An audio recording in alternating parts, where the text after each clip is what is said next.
welcome to the very latest edition of the Premier View Tipperary GAA podcast.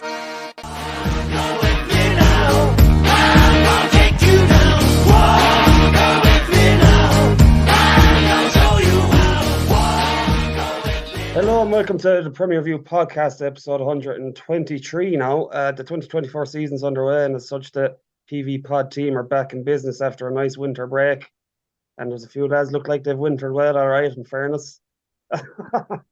Tonight I'm joined by some familiar faces and voices with Stephen Cronin from Carrick Davins, Colm Purcell from Clonmel High, and Jamie Barrett of Turtle Sarsfields. And myself, Enda Treacy's filling in for the first show in the absence of our usual MC, Kevin Ryan. Lads, we're back up and running for 2024. A good win over Dublin in Parnell Park after a fairly, I suppose, uninspiring Munster Hurling League. I'll come to you first, Stephen. Sure, it was good to go up there and get the win, and fairly comprehensive in the end. Yeah, very comfortable win. I know we had probably 10 or 15 minutes in the second half where we probably went to sleep a little bit, maybe even a bit of complacency at times. But overall, I think it was a very efficient, comfortable win, and working on the things we need to work on. A few things we saw on the day as well that we need to work on. And I think the boys coming down out of Dublin there would have been very happy with the performance. Look, the third quarter wasn't ideal. They left Dublin get a bit of run. We got a little bit ragged, but now's the time to be ironing out them kinks. Now's the time to see him rather than be seeing that kind of stuff in the Munster Championship. And it was nice and comfortable, and it makes the rest of the take a little bit of pressure off the rest of the National League, and we can look forward now to Galway as well. But I think Liam and the crew will be very happy after the weekend that was just gone. So it was nice to get going again for real hurling. Jamie, the first 15 or 20 minutes of that match, Jesus, Tipper were looking really sharp. There was points flying over from every angle. There was no balls being dropped. Everything was looking clean. Very impressive at the start, wasn't it?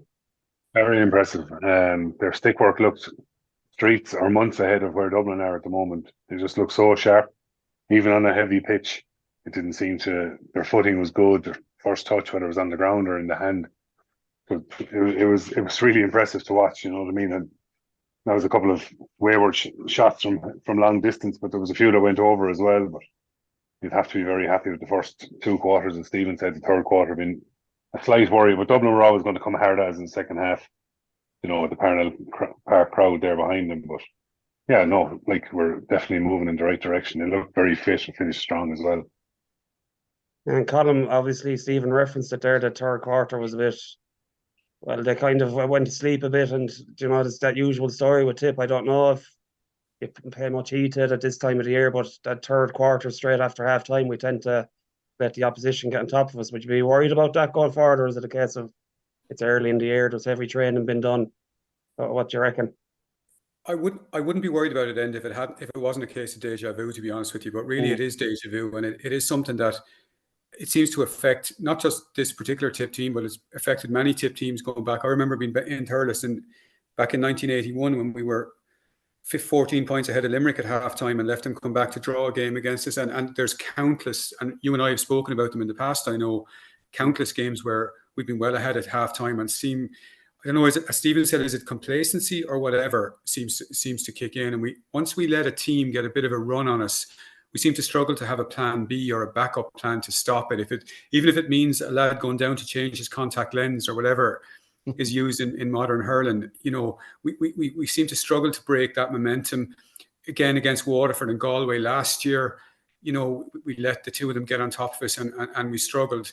Now, look, games take on a life of their own, and teams are going to have purple patches in games. I accept that, and you can't be hurling the way Jamie described us hurling in the first 20 minutes for the entire 70. Ideally, you'd like to, but in reality, it's not going to happen. So, I would be a little bit concerned, primarily because it's something that I've seen before, and I really would like it to be eliminated out of our game. I think we need to hurl more evenly throughout the 70 minutes. But look at, I don't want to be, a naysayer here. I was very happy. The lads spoke a little bit about the forwards and the points popping over the bar from all angles.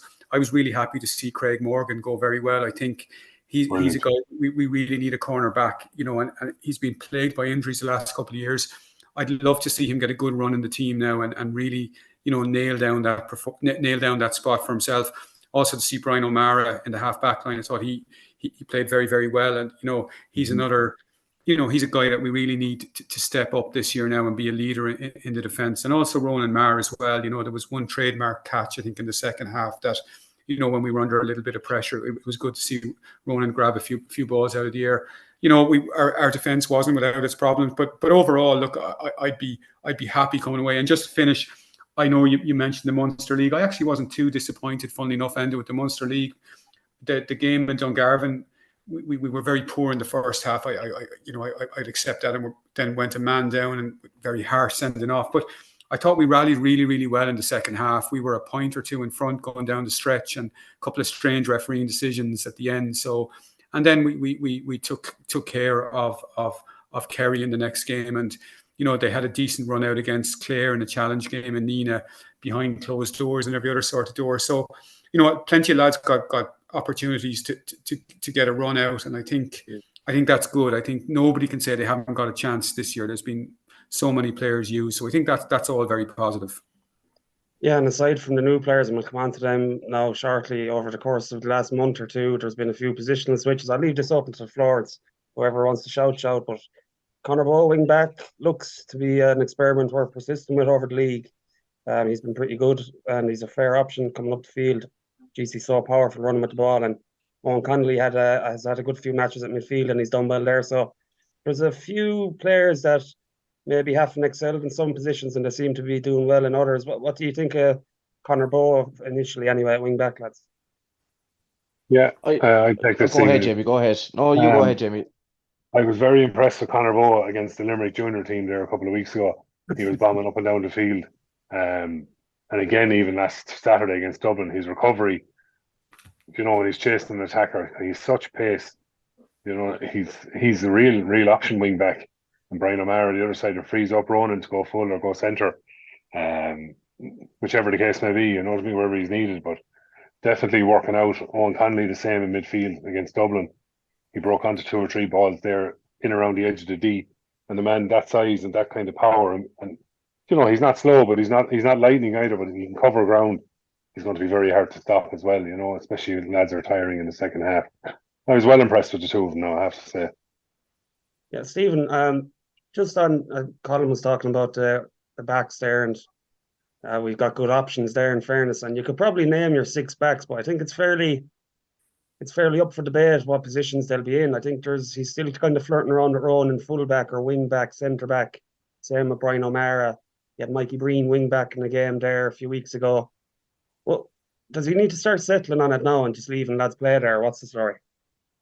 Yeah, like maybe you might get away with it for a game, but for me it needs to be sorted soon enough, because the backs develop, they gel together, develop an understanding when one is going to go, when one is going to stay. Like, to just touch on the Bowe and O'Mara positions, their wing back, you'd feel with the way hurling has gone now that you've attacking wing backs now, but you have defensive half forwards. If you get so, like we're going to be asking. Well, I think we're going to be asking our half forwards to be dropping back and helping out the half backs.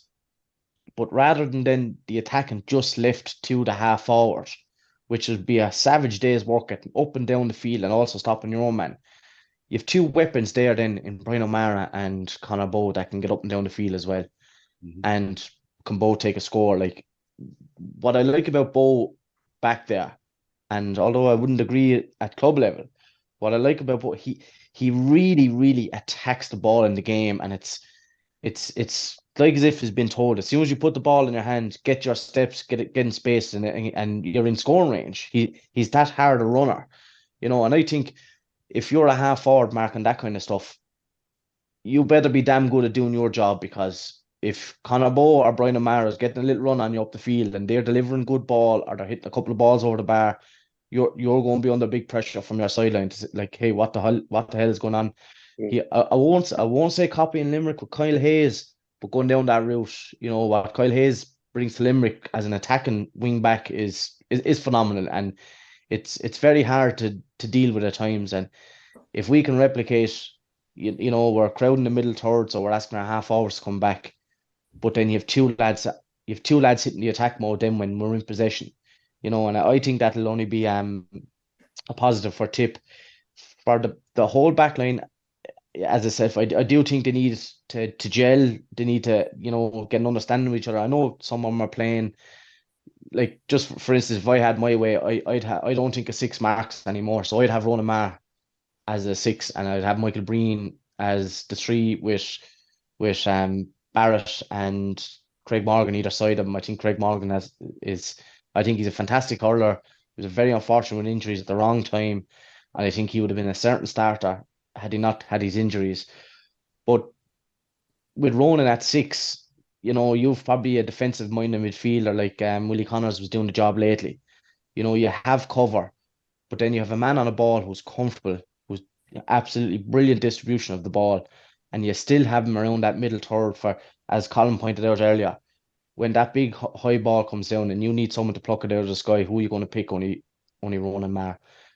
I was happy enough with Michael Breen's performance at wing back at full back last year.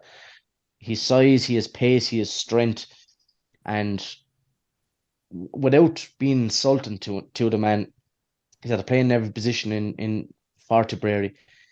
All he has to do is stop his man.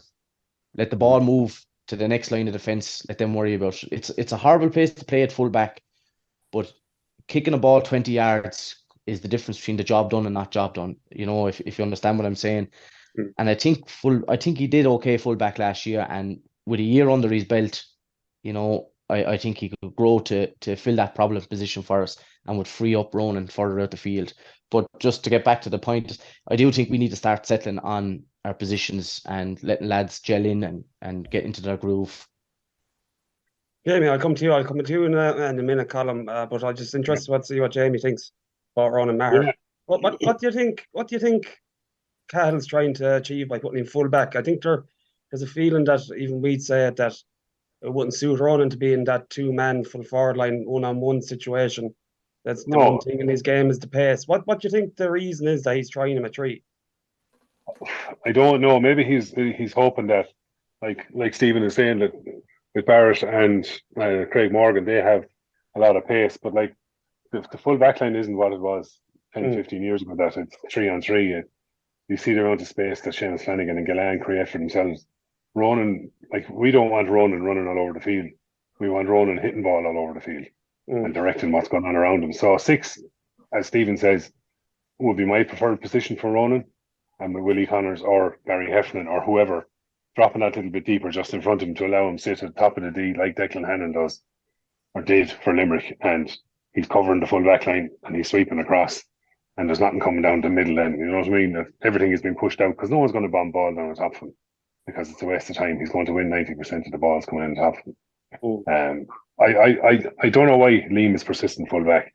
Breen did very well last year in his kind of first senior season of full back. If he watches a few Paul Kern videos over the next couple of weeks, he'll see how to play full back, and he'll be fine because he has the strength, the pace, and he has enough hurling for full back. And with Barrett and Craig Morgan, who was brilliant against Dublin, and you can see why Liam Cahill made him a captain of an All-Ireland winning team on the other side of him, he'll be fine. And with Barry Hogan or Rhys Shelley behind him, he'll be 100% full back, and he puts Ronan in the half back line with Conor Bowe and probably Brian O'Mara either side of him. Like, that's a serious back line.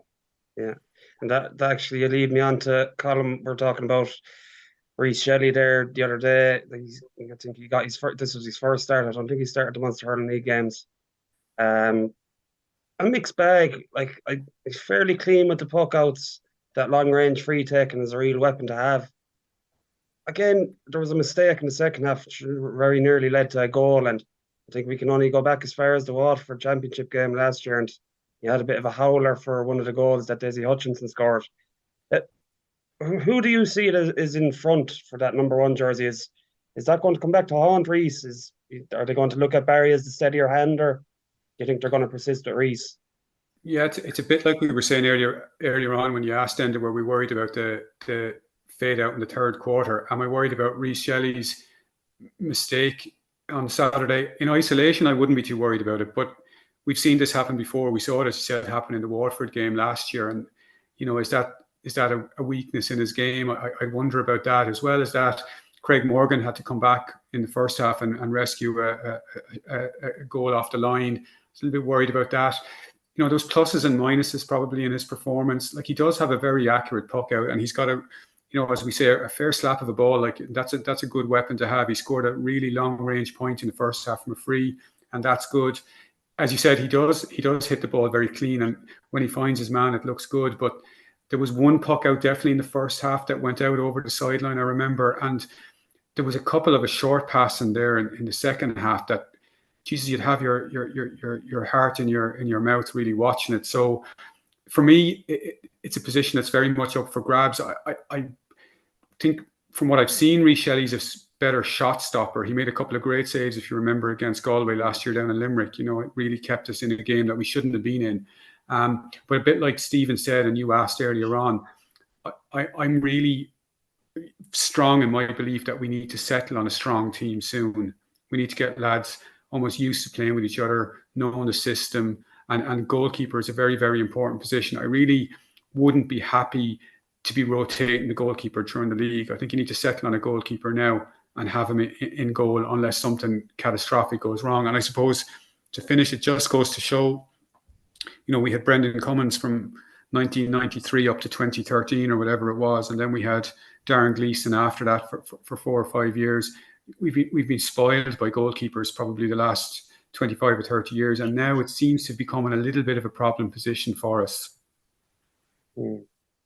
Absolutely, yeah. It's I'd be in the same boat. I'd be looking for a settled goalkeeper at the very minimum, whatever about the rest of the team. But I'd just leave this open to the floor, lads. I've been so impressed with Garrod O'Connor and Jake Morris, two men who, even last year, they were big men and they were looked to be physically after exploding in size. But geez, this year they look even bigger, and they look like a pair of lads that are ready to lead the forward line, which is something we've been crying out for, especially now that Shamey's gone and Patrick Maher's towards the end.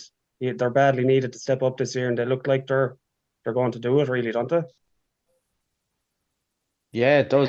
Like the physical difference is it's untold. It's and especially on Jake, because look, when Jake broke onto the team first, I'd have been a critic of him because I thought he poked the fire, let's say. When he got into the ruck, he'd stick in the hurley rather than the body. And like now there's no issue with that, and that showed last year against Limerick. He put his body on the line for two. He even got hurt at one stage and looked like he was going to come off with a shoulder injury. I think he's really after filling out physically, but confidence wise, he's confident in matching lads up there now physically, and it's shown in his game because it's he's not phased. He's not phased anymore. I think he's he was always a great goal scorer, brilliant, but I think he's really starting to develop as a leader. Give me the ball. You want your forwards to say, give me the ball. I don't care how, give it to me. And Garrod O'Connor as well. There was question marks about Garrod O'Connor's inclusion a couple of years ago when he was first brought onto the panel. I remember him well, but he answered those emphatically, I thought, last year. And this year again, he just continued on, and he's a big, strong, powerful man. And sometimes you need a bit of a bully in a fella, someone that and he's good in the air, so you want a fella to go through you rather than around you. And I think these lads are they're filling out, they're owning the jersey, and that's what you want. You want lads up at Tipperary just to believe that they're the best hurler that's there. And if you give me the ball, I'll do the business for you. And they look to be oozing that kind of a confidence. And and I think slowly but surely, we're getting things right, and we're starting to, we're getting the good spread of good hurlers all over the field, and we're not patching in areas at all, and you'd be confident in these lads going out against any backline in the country going forward. Yeah, and obviously there's still players involved with Fitzgibbon teams and stuff. We probably won't see a settled team maybe towards the latter stages of the league, but what's your impressions of a few of the newer lads that have been playing, lads? Some lads coming back and some coming for the first time. Andrew Ormond, Robert Burns back, centre back. Willie Connors had a good game against Dublin. Shawnee Kennelly, correct me if I'm missing anyone, but what have you made of a few of the new lads? Has anyone stuck out to you, or do you think there's anyone more persistent with? I think Andrew Ormond showed well against Limerick. His accuracy wasn't what you want it to be, but there's definitely a spark in him. You know what I mean? He has a turn of pace. He's a great first touch. You know what I mean? I think if he was to improve his accuracy a little bit, he missed an easy point against Dublin as well. But he showed for every ball, no matter whether he missed the last one or he hit it. You know what I mean? His confidence was good. Willie Connor's midfield, very, very good again. The pass for Jake's goal was fantastic. Willie adds a bit of bite and a bit of fucking grunt in there as well, which is what you want. You know, as we well know in Saturday, is what he's capable of doing. He is very good. Hopefully he can make the first 15 and stay in the first 15, because I don't know, is there 70 minutes in him, but there's definitely 50 to 60 minutes of hard work, and it is hard work he puts in fairness to him. But if you have lads come in, carry the fight for the last quarter of the game, then Willie's job has been done, you know. I'd be happy with them. I was just reading the paper, we haven't mentioned Alan Tynan at all. I thought he was quiet against Dublin, very good against Limerick. I think we had 13 different scorers against Dublin, which is a nice spread. Now, I know Rhys Shelley had a point as well, so a bit of an anomaly, but overall, 13 scores, you'd have to be happy enough in your first round of the league. Yeah, Colm, obviously that's a good start, and more or less now with the way that the draws worked out for Tip, that's pretty much, I don't want to put words in anyone's mouth now, but obviously Liam Catlin won't be saying it, but they're probably going to beat Westmeath and Antrim no matter what kind of a team to put out, so they're pretty safe in terms of being into the Division 1 next year with the new format coming in. So how do you think he's going to approach the league? Is he going to be a bit more pragmatic about it and maybe not attack it as much as he did last year? Or do you think he's going to be going all out for it with I know there's a 3-week break between the league final and Tip's first round, so how do you think he's going to approach it for the rest of it? Well, judging by his post-match or his pre-match interview on Saturday, Enda, he was asked a direct question like that, and he said that every competition, and quite rightly, that we go out to enter, we should be trying to win. We were league specialists up to very recently. I think it's 2008 now since we won the National Hurling League. So, I'm a firm believer that winning breeds winning. So I don't like this idea of, you sort of go half pace in the league and sure you can turn it on then when the championship starts. I don't think it works like that. And I don't think we're in a position either to be, turning our noses up at league titles. I think if there's a league title to be won, I think we should be going at it. And I'd like to think that every day they go out in the field, as Stephen and Jamie have said, that they've got, we know they've got the ability, just that bit of drive and go after the thing. And because we're not playing in the first weekend of the Munster Championship, it does give us a bit of a longer lead in to our first game. So I'd like to see us going after it. I think there's 3 titles that you can win this year: National Hurling League, Munster Championship and the All-Ireland. So why not go after it and why not win it? And just to back up what the lads have said about the newcomers, just maybe to mention Sean Ryan, his goal was really well finished and actually was badly needed at the time. He kind of flitted in and out of the game as well. Same with Andrew Ormond, but maybe the pitch up there didn't suit those lads. It's a very, very heavy pitch at this time of the year, to be fair. And, I thought, in fairness, if you look at it, I know there was a lot of short play in the game, but the goal, if I'm not mistaken, Sean Ryan's goal certainly came off a long ball. The defender slipped and it came into him and he put it away. So, I think, we need to vary the play a little bit more at times as well. We do have guys up there that if they get a sniff, that they'll score. And just maybe to finish on the Dublin game, and I think, to be fair to Dublin themselves, like the first 2 names I was looking for was your man Owen O'Donnell and Donald Burke. They're the 2, to me, standout hurlers that they have, and they were both missing. So, and I know, talking to a friend of mine in Dublin, that 5 or 6 lads I think have walked away from the Dublin panel this year as well, which is disappointing as well to hear. They seem to be coming. Dublin back about 10 years ago, they won a league, I think, and they won a Leinster Championship. So it's a bit disappointing to see them having fallen back a bit, losing lads as well, going away off the panel. And then obviously when you're missing players of the calibre of the 2 guys, O'Donnell and Burke, you are going to struggle. So, I think that just needs to be factored into it as well. It was, a 10 or 11 point win, great, but, we have to be realistic as well about the quality of the opposition. given who they were missing and the players that have walked away from him.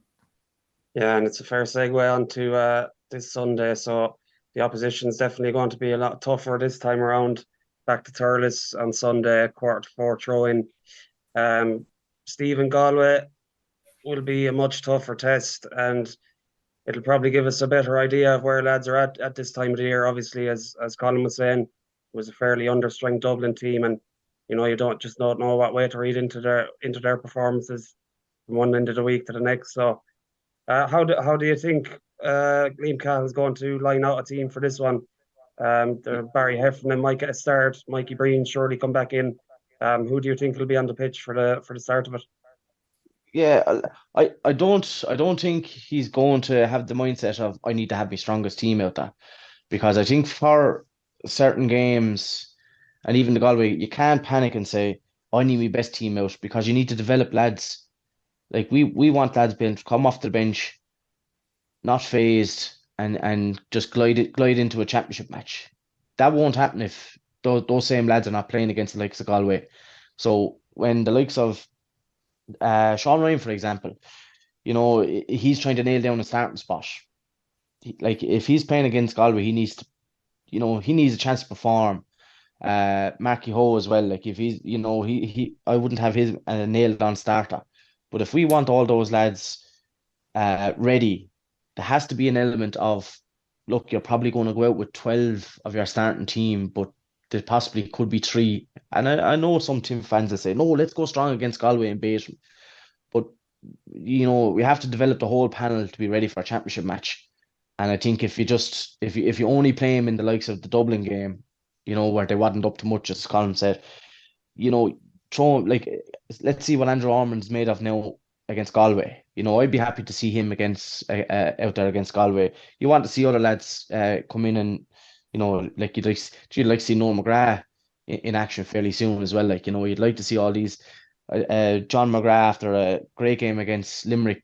He was a little bit quieter against Dublin, but it was a heavier ground. You want to see John again against Galway, and hopefully he's back to he's over all these injuries, and the performance against Limerick that he put in, you want to see that again, because you want to believe he's actually back to his best, because I think the whole of Tipperary public love John McGrath and they want to see him, in these situations. Conor Bowe has played a lot with the Munster League, and if he was rested and someone else came in to try and take his spot, like just for instance Seamus Kennedy or someone, you wouldn't be too disappointed seeing that. And if I think Owen Connolly might have come off injured in the Fitzgibbon the other day, but this would be a right good test for Owen Connolly. Can he stay producing against the bigger counties like Galway? So I think it'll be a strong team, obviously, but whoever we put out in the field, we'll want to win. But I would be happy seeing two or three of the newer lads play this kind of a game, and and we get a better idea of where we're at as a panel.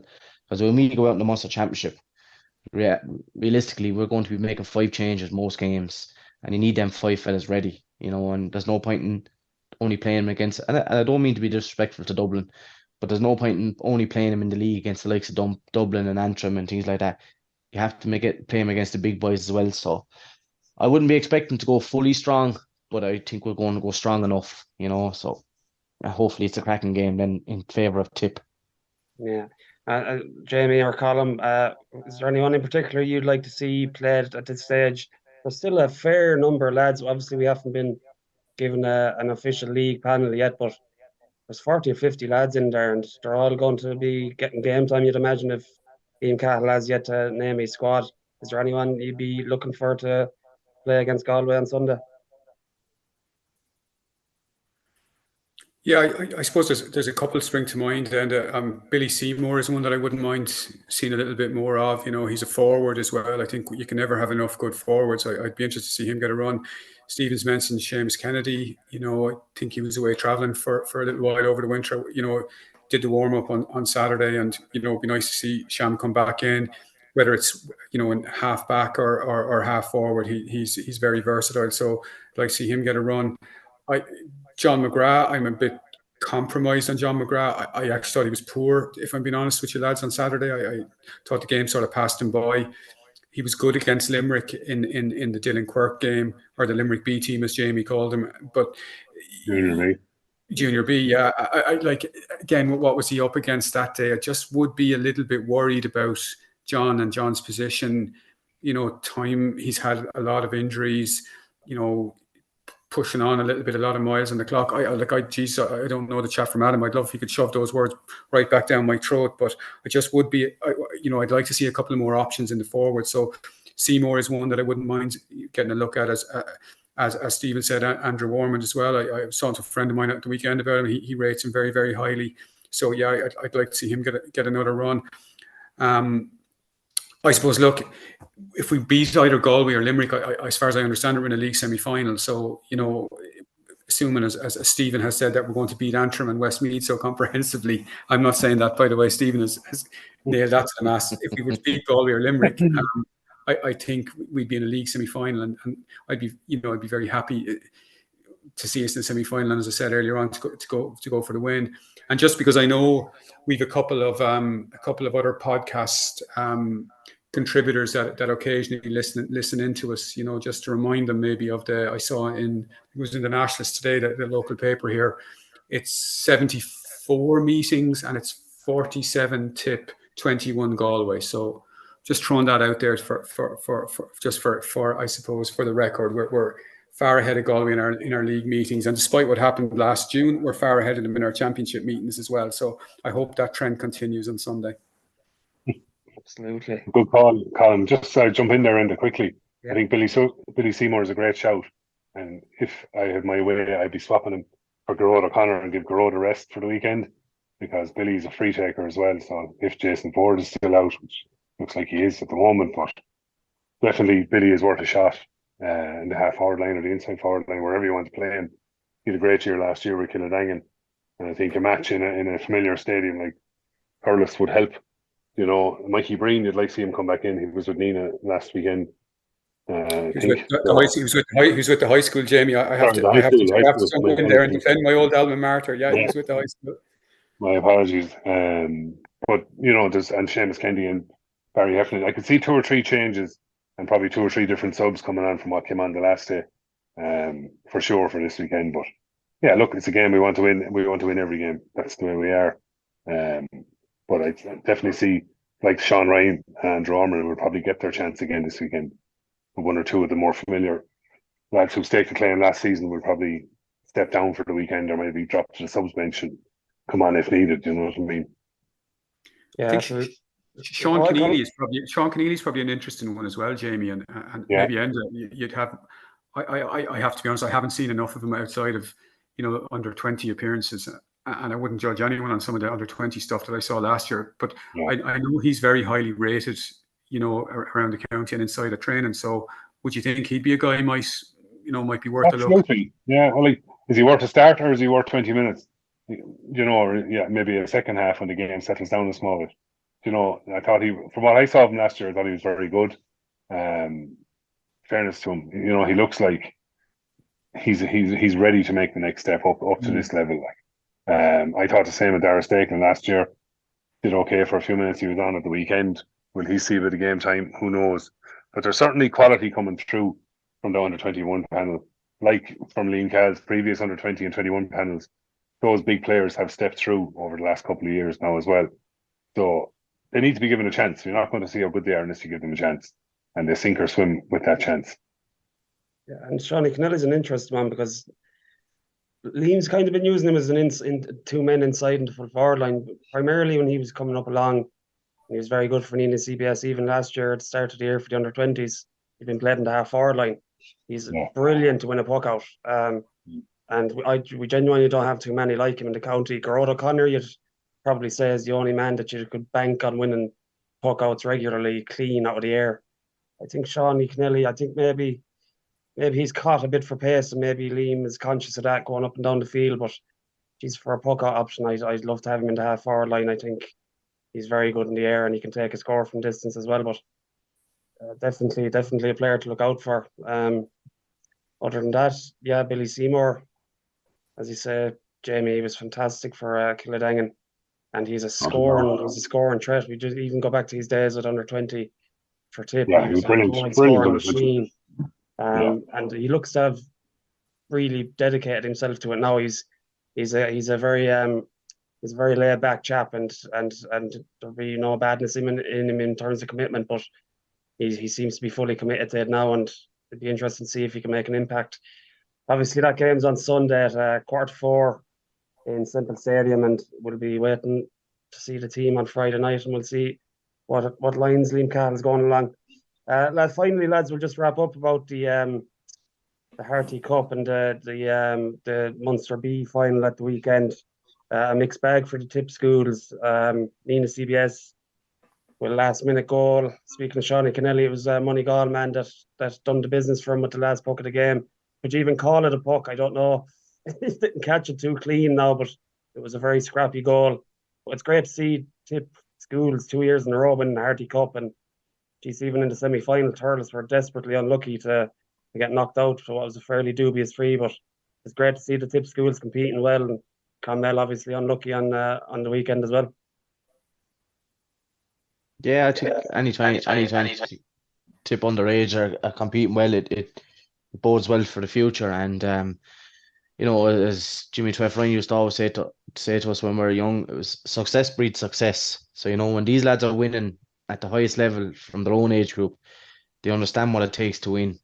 They're winners, obviously, but winning them kind of competitions, you're leaders as well.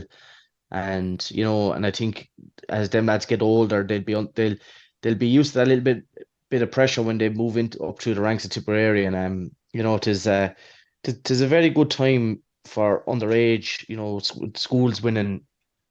So I think that bodes well for Tip's future. And look, and Clonmel as well. It's great to see them doing well in the hurling up there. Like, if I had my way, I'd punch every big ball in Clonmel and I'd turn into a hurling town, because I think the talent up there is there. Probably the competition with the football is a little bit strong, but to see him going so well, albeit unlucky in the final in the hurling, is it is excellent too. Like, and that's that will help the future of Tip hurling as well, because we want every area, not just the north or the mid. We want every area in Tipperary strong, and like our own in town there, the Mon, they entered into the Harty there last year or whatever, they had their first season under their belt. So, that was great for the town as well. So we're hoping that all districts in Tipperary are, fighting at the front lines of the top competitions in the schools, and they'll do us the world of good as we get older. Definitely will. Colm, what's the word on the ground in Clonmel after? Were they unlucky or just a bit shy? Look, to be honest with you, and first of all, like, it was a fantastic achievement for the lads to get to the final. And I know Paddy O'Gorman is a friend of mine. He's a coach down there. Michael Breen is obviously involved down there as well. And there's another chap from Kilkenny involved. And Paddy was telling me, like, the commitment from the lads, the players themselves, is unbelievable. They were training at 7:30 in the morning all through the winter. Not a bother on them. Great lads, backboned. A few lads from my own club, from St Mary's, from my Rovers, Kilsheelan, and also from our good friends and enemies out the road in 4 Mile Water. They have a couple of cracking young hurlers out there as well, in fairness to them. So, backboned by three or four clubs. And also that group got to and were beaten by a last-minute goal in the football and in the under-19 football in the senior football competition. So obviously, a very talented bunch and a lot of work going in down there. And look, they were 5 or 6 points down, I think, after about 20 minutes. And yourself, it takes an awful lot to reel in a lead like that. And they got it back to 1 or 2 in the second half. But just Blackwater seemed to have a couple of extra hurlers, a couple of better hurlers around the field. Our strong lads were as good as their strong lads. But once we moved down after that, I thought they probably had a few better hurlers in it. And the all-weather pitch probably suited their hurling style a little more than ours out in Fethard. But look, a great achievement for the school, and as Stephen said, it's great for to see South schools going well into hurling. And he mentioned Carrick, and I know PJ Fahy down there doing a huge amount of work as well in the school, and it's just fantastic. And as for Nenagh, I mean, look, I think I read someplace there was 10 Clare minors. Could that be right, lads? And a Limerick under 20 player on that Ard Skull team, like, you know, so very strong, you know, very strong. yeah, extremely strong, Jamie. So, like, you know, the sum of all the parts on the Nenagh team, they stuck at it. And again, we were talking earlier on about Tip's third quarter fade outs and different things that recur. This was a recurrence of Nenagh. They looked dead and buried going into the last couple of minutes and somehow managed to find a way to win. And that's fantastic. And, you know, congratulations to them. And I know there's a couple of really cracking hurlers on the team. There's one or two of them that I think may even be in and out with the Tip seniors at this stage. They're only young lads, so I won't even mention them. But, you know, that's good to see as well. And a rising tide lifts all boats. So well done to both of them.